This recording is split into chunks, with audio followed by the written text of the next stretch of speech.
தனன தீம் தனன திறனா.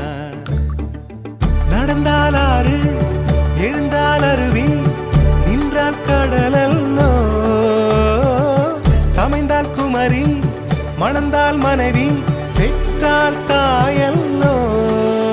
சிறு நதிகளே நதியிடும் கரைகளே கரை தொடும் நுரைகளே நுரைகளில் இவள் முகமே. சிறு நதிகள்